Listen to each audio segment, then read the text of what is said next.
What is going on, everybody? It's obviously been a minute since you've seen me sitting here. Right now, I'm not going to go into detail on why that's the case, or if videos like this are going to be a regular thing. I'm just recording this on my phone. I'm not taking it too seriously. But I'm not going to talk about that right now. Today, I'm going to talk about the new Travis Scott release, ASTROWORLD. Travis Scott is a Houston-based singer, rapper, producer who caught the attention of Kanye West back in 2012. And he's released music pretty consistently since then, with 2 mixtapes and 2 albums preceding ASTROWORLD.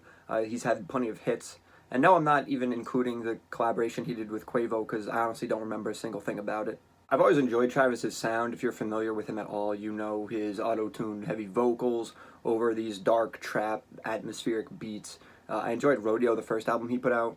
Rodeo presented this big, dark soundscape with a handful of tracks that were on the cutting edge of trap production for their time. Scott's 2015 album, Birds in the Trap, definitely had some hits that I still have in rotation, like Goosebumps and Pick Up the Phone, but honestly, the whole thing was a little bit of a disappointment. Birds in the Trap just gave me the impression that Travis had found a sound he knew would be commercially successful, and it seemed like he was content to milk that instead of pushing the boundaries of his music, trying new things, in a way that Rodeo had done, in a way that made Rodeo endearing and fun to listen to. I was hoping on ASTROWORLD I would be getting more of that. And on ASTROWORLD, Travis makes a compromise. He doesn't try to reinvent himself or anything, but I would say he refines his strengths and plays to them. He formats the music in a way that emphasizes his great talent as a producer, and I think he avoids most of the homogeny in sound that I thought negatively affected Birds in the Trap. I think the ASTROWORLD concept of this crazy amusement park changes how I experience some of these songs, and I feel like it often brings out a cohesiveness to the sound of this project overall. I'll go into more detail talking about each track. I think the presentation of an amusement park shows Scott views this album as an activity, like a day trip, something you go experience, instead of just tossing it on in the background while you're doing something else. And I think the attention to detail in these songs is really a testament to that. And I love the artwork for this thing too, with this big, ugly Travis Scott head looking like it's the gate into ASTROWORLD. For one, the ugliness of it just makes it instantly memorable, like a To Be Kind. And I also think this image really has a story to tell about the music, and I'll get back to that later. Diving into this thing, the opening track, Stargazing, is appropriately named. It's atmospheric, it's otherworldly. There's this really distant synth that reminds me of something from, like, Man on the Moon, Kid Cudi. Soon Travis is providing us this awesome hook, rollin', rollin', rollin', got me. There's like layers and layers of vocals pitched differently that make it hard to focus on anything. It's like walking out into this environment you've never been in before, and you're just overwhelmed by how much there is to take in. About halfway through, the song slows down for an interlude of really awesome production work. Travis throws in some samples that sound like people screaming, a roller coaster belt pulling. There's this creaking synth that sounds like something from a knife beat. And altogether, it makes you feel like you've been stargazing, climbing up the first slope of this roller coaster, about to go down the first drop. It's really cool. And then the beat switches up entirely. Travis comes back over a faster beat with some good lines, closing out a really cinematic opener to this project. The beat for Carousel almost sounds like the music you'd hear at a carnival. It's really wonky. A surprising Frank Ocean feature provides some sweetness to the track with some pretty soothing vocals. Besides that, I don't have much to say about Carousel other than it sounds really good. The abruptness of the way a lot of these songs come in and out is like walking around a theme park, just stopping for a minute to take in each attraction and then moving on. Frank Ocean feels like a sideshow performer you get to enjoy briefly and move on from, and a lot of guest appearances kind of give that vibe too. Sicko Mode begins with this wild, funhouse sounding warped organ that sets the stage for Drake, who comes in with some awesome microphone presence. His brief intro just seems so dramatic, but I feel like the rest of the track doesn't really live up to that introduction. The funhouse vibe continues through Travis's segment. I like the warbling bass and the contrast of vocal pitches that make you feel like you're in one of those rooms with the mirrors that reflect you in different sizes. Unfortunately, Travis doesn't have anything interesting to say rapping, and then Drake comes back with a verse that is even worse than Travis's is. If you can get past the feeling that you've already heard this verse from famous decks before, Drake's verse is based around taking half a Xanax, then falling asleep on a plane. The only thing that'll put you to sleep faster than the second half of that Xanax is fucking listening to Drake rap about this. This verse is just really low effort, and it's really boring. Like a lot of shit Drake's been putting out recently, just saying. After Sicko Mode, you get this very pleasant sounding R.I.P. screw.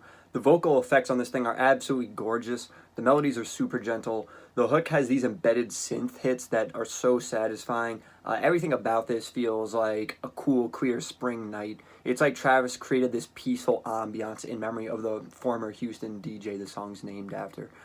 This song sounds like you should be listening to it sitting on like a big fluffy cloud. It's just so light and refreshing. The next song, Stop Trying to Be God, is unbelievable. Easily the highlight of this album. It builds with some opening lyrics over deep Kid Cudi humming. Travis comes in with a really haunting first verse where he sounds emotionally drained over God complex and money and what it's presumably done to him, his friends, his co-workers. The hook here is jaw-dropping. It's so aesthetically pleasing. It's so groovy. Some crispy snares keep it from getting too saturated in auto-tune. At the end, it's accentuated with this perfect harmonica from Stevie Wonder. And then James Blake closes out the track with a moving performance. Hearing myself talk about the song feels like a waste of time because I can't really do it justice. If anything, I'm upset I didn't get more verses and more of that hook.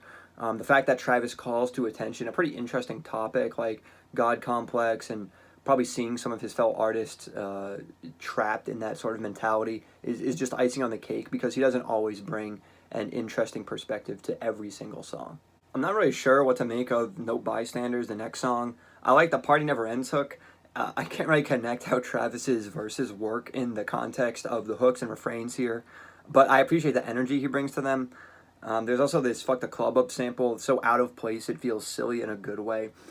This song is so manic, it doesn't really need too much structure to still sound okay. It's kind of like a cut from Yeezus where there's just like a million things happening at 1,000 miles per hour and you're not sure how they have anything to do with each other, but I do like the sound of it. Speaking of Kanye, Travis takes a lot of his rap style on the 7th song Skeletons, both in terms of flow and ridiculous, explicit lyrics. The Weeknd does a decent job with some melodies, but this track's kind of whatever for me. I like The Weeknd a lot more on Wake Up, the next song. There's more great production work on Wake Up. The guitar foundation for the beat with Travis throwing neat embellishments on top as the song progresses are all really cool. The Weeknd sounds great.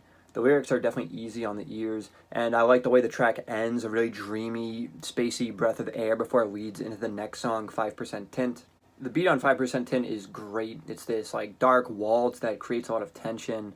Travis gives a really compelling performance here, his lyrics revolving around a sense of paranoia that's really palpable in the music. And this isn't the first time Travis has made music about this topic either. The last 50 seconds of this song is an eerie and gorgeous detour from the beat that reminds me of like Wolves from the Life of Pablo. Next up we have NC-17. It features these icy bells and snares that set the stage for a really catchy hook from Travis. Something about the flow of this song reminds me of like the Egyptian music that like people do the arm thing to. I don't know why it sounds that way to me, but it's kind of a cool vibe. The lyrics here are really explicit, as the title would imply, but they're explicit in an awesome and vivid way. Travis gives a chilly verse about fangs and swing sets and eating, and you can imagine the rest. And then 21 Savage comes on as a perfect feature. He's always in form when he has this reverby, hypnotic flow, and that's exactly what Travis does for him on the vocal effects. 21 has some great lyrics too. One in particular made me laugh out loud. I'm sure you can figure out which one it was because I'm not going to say it. Astro Thunder sounds like you're listening to it in outer space. There are these bright twinkling noises just shooting out all over the track in every direction. Travis's voice is cloaked in the static like he's coming in from really far away. He's saying in the hook he feels like the life he needs is a little distant, and I find this hook to be essential to the album. I have to wonder what this Astroworld concept means to him. Does Astroworld represent his music and his life, where people can come and go as they please and view it so publicly without really caring about the person behind it? I think of the big monster head on the album cover, and I wonder if Travis is struggling with the fame and how people view him. Maybe Astroworld is his escape, and he's only at peace when he's making psychedelic trap music. Part of what makes this album so endearing is that he doesn't really give us any answers. He's just kind of gazing up at the stars, wandering around this astro world without any answers about his life, just like the rest of us. Yosemite features this combination of guitar and wind instrument on the beat that give it a unique sound right off the bat. Gunna provides a Young Thug-esque feature that brings a liveliness to this song. Him and Travis are so effortlessly smooth rapping, it creates this really noticeable rhythm that makes the song super enjoyable to listen to. Unfortunately, the next 3 songs are probably the weakest portion of the album in my opinion. To be honest, I find Can't Say really annoying. The vocals are obnoxious and the beat is so uninspired. I don't see any reason to revisit it on who, what. Travis doesn't have anything interesting to say, and the beat is just a worse version of 5% Tint. The Migos make a forgettable appearance that feels a little bit forced, and they don't sound too comfortable on the track either. Next is Butterfly Effect, which I really liked as a one-off single, but in this album, it's just a little bit of overkill, especially because I feel like it doesn't add anything to the track surrounding it. Houston Fornication is a little bit weird for me. It doesn't really stand out in any aspect, but the overall feel of the song saves it. It's really impressive for some reason. I like when Travis talks about having his space coupe backing out of his space station to float around town. Those lines are pretty cool. This sounds like the pinnacle of the album, where Travis is stuck between all the options his life has given him, and he has to choose his path. It's sort of like an epic conclusion towards the end of this record, and that big feel it has is really the only reason I come away liking it. But it's still an enjoyable track for me. And I also really like the aesthetic of the closing track, Coffee Bean. It sounds like something you'd hear in a funky coffee shop with like modern abstract art on the walls. To me, the song sounds like the come down the next day after the high of all the previous tracks. It's like a soulful hangover where Travis has crashed back down to earth and he has to come face to face with these underlying insecurities about himself and his reputation and his wife. The whole track is a nice change of pace after the whirlwind 16 songs preceding it. The end of this thing features some beautiful vocoder and string that sounds straight from My Beautiful Dark Twisted Fantasy. I don't care how obvious the inspiration is, I will listen to that kind of sound every day of my life. Overall, there's a lot to like about Astroworld. I felt like the music was creative, encapsulating, engrossing.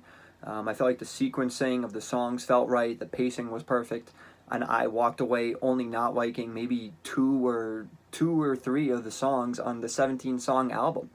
I think that this thing is pretty good. I think this album lives up to the amusement park theme that Travis created for it. It's something I can easily see myself going back, taking an hour out of my day to revisit in the future because it's just that enjoyable. And a lot of these songs, I think, carry that theme well with some of their kind of crazy funhouse sounds and just the way these songs all kind of blend together like a lucid dream. It makes for a pretty enjoyable experience. Of course, there are some weaknesses on this thing. Travis isn't the best lyricist out there or anything, so when the music kind of fails to carry the song by itself, those usually make for the weaker points on the album. Travis isn't the kind of artist who's going to rise to the occasion and carry a song with his verses like a Kendrick Lamar or maybe a Kanye or a Drake. You know, he's just not that kind of rapper who can just single-handedly give you bars that are going to make a song worth listening to. He does have some good verses on this thing. It's not like he's completely incapable of making them. But, you know, you just don't want to rely on him to rap his way through a song and get away with it. That's why I feel like the musical sort of craziness that this album has going for it make it way more enjoyable to listen to because it's just so unpredictable and it keeps the thing rolling. There's also definitely a lot of moments where it's easy to see where Travis got his inspiration from in creating some of this music. Not like it's the end of the world to show where your influences are coming from, but I got a lot of Kanye West from this project, and you know, it's not the end of the world or anything, but you like to think of your artists as separate and different. So when you hear influences from other artists in the music, it kind of just breaks the zone you're in, and it kills it a little bit, even if the sounds are great, which they are on Astroworld. So overall, I don't really have a lot of complaints about this thing. I think it's an experience. I think it's very well done music, and I think the production is incredible. I'm going to give this thing an 8.2 out of 10, and that's just how I feel. But, you know, it was a pretty good album. If you listen to all of Astroworld, what did you think of it? Let me know. What points did I make that were good? What were some of the worst points I made? Let me know your feedback. Let me know what you thought of the album. If you want to see me make videos similar to this in the future, go ahead and leave me a like on the video or comment or share it or something. I know that sounds cheesy, but that's the only way I know that I'm making content worth you listening to and content worth me making. I don't want to waste my time, and I don't want to waste your time. So that's it for now. See you next time. Maybe. Travis Scott, Astroworld.